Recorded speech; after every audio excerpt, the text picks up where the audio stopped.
So if you're having bad lanes, this replay analysis will help you a lot how to become a better laner. In this lane, I'm playing Batrider with a partner that is Slardar versus Marcy and Klings. So to talk a little bit in general about this lane, they are stronger than us. Klings is a very strong hero right now, so if you pair it with a hero like Marcy, just will cause a lot of trouble on the lane. So I will show you how do I play this lane knowing that they're stronger. First of all, as you can see, I start blocking like from far away. Why do I block like this from far away? It's because I don't want versus Marcy to have creeps in front of the tower. If this is the tower range, as you see there's the tower range, I don't want the creeps to be here. So Marcy doesn't use his dispose on the tower against us. So to go forward in the lane, I need to secure range creep as much as I can. I tried to take it, but I failed. But they didn't deny it, which is good. And now I need to pull the creeps or drag the creeps. The creep dragging will always help you have a good lane for you or your support. I put for you here the last hit counter, so you can see how we do against the enemy in terms of last hits. So while I'm dragging the creeps, I block their camp, because if I want to physically block the camp, stand inside it before it spawns in 3 seconds, he's gonna destroy me, he's gonna dispose me, blood grenade me, and hit me until I die. So I have to just avoid him. I dragged it to the left because I know he wants to pull the big to the creeps to ruin my drag, but he cannot do it in time because I was fast and I strafed it to the left a little bit. And now, as you can see, I'm gonna take it here. What happens here? Now we split the lane into 2 lanes. One lane here and one lane gonna be here on the tower. So Klings decided to take the creeps to the tower, and now they pull the big. Slaughter's gonna have another creep wave farmed here safely. So the idea of doing this is to have a safe farm. Now we're playing versus creeps, they are playing versus creeps. And I use this time as a soft support to stack, because I have a Tinker, I have a Slardar who can farm this, I have a TA, so I just stack the double camp.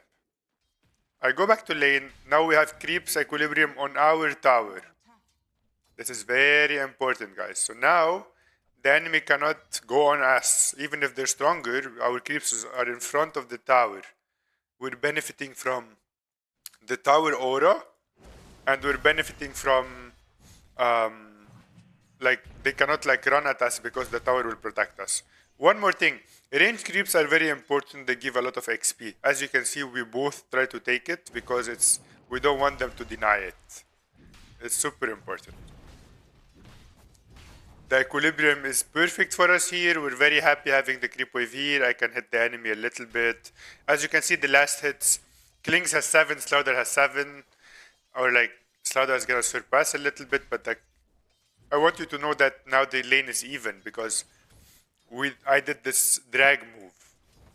So now I'm leaning with my Slaughter, trying to hit the enemy as much as I can, secure the range creep, securing the Lotus. This is very big for us, having to steal the Lotus from this lane.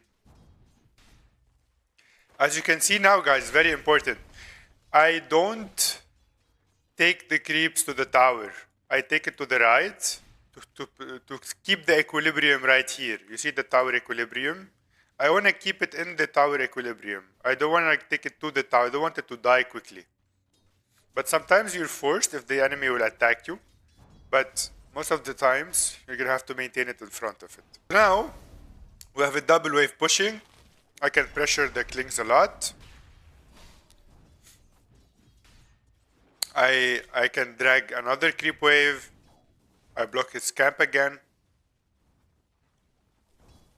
So, but this time I don't drag it here because there's a camp. If I drag it here, he's gonna hit the camp and he's gonna pull it to his wave.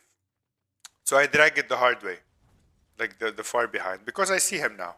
If I don't see him, I'll take it all the way from behind. I take it to, again, in front of the tower because I'm a little bit late to go there. I try to keep it here. My Slaughter is farming.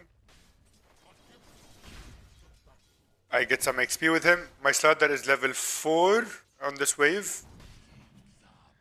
Klings is level 3. I mean, they're both having the same XP technically. But this is very important, guys, because this is a lane that we're supposed to lose. With this playstyle, we're maintaining that the Slaughter is having a better lane. So instead of having like 10 last hits, he's gonna be having like, how much? 20 something? It's similar to the Klings. So my Slaughter decides to have a small engagement here while I'm stacking. So when the Slaughter has creeps on his tower, I will always go to stack. As you can see now, I'm stacking. This will help me not only give gold for myself and for my teammates, I will give him solo XP on the tower. Here he decides to take a fight. He was a bit greedy to get a kill, but he died. It's on him, but still he's still doing great in terms of last hits. So now we are kinda happy on lane. Slaughter is level 4, soon to be level 5. He's gonna have a power treads. I have a ward to protect our stacks. I secured the rune for my mid. Why? Because now Slaughter has creeps on his tower, his equilibrium. He has already a lot of items that will help him not to die. He has a lotus. And now everything I missed from the lane XP and gold, I will take it from here and from mid. So what do I mean by that? The time I was busy stacking and giving him XP, now I'm a little bit low XP, right? So when the Tinker will farm this, he's gonna give me his lane. So I will take the mid lane, I'll take XP from mid, and I'm gonna take gold from mid. At the same time, I'll be taking gold and XP from this. I get 30% of whatever Tinker is making. You can see my XP going higher slowly. Now I'm level 4. I'm gonna keep getting like this.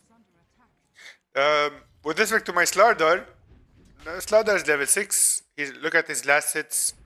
I mean, besides his death, he did very well in the first like 5-6 minutes. Now it's just on him to farm jungle and wait for the creep wave to come into his tower. Or if anybody from our team rotates to his lane, they can kill the Klings because he's already level 6. So this is just a small example of how you play the lane versus very, very difficult heroes to play against, like Klings in this patch, and how to abuse the stacking mechanic to get gold and XP and give your mid an amazing game. As you can see now, Tinker is the highest net worth because of the stacks. Klings is the second highest. Part of that is the first blood he got on the Slaughter's mistake. But at least Slaughter now has a game. Like he has a game better than the enemy Void, which is the offlaner, and very close to the enemy Ember mid. And he's level 6, he's maxing stun, so he's gonna farm faster. So try this in your games, guys, and let me know how it goes.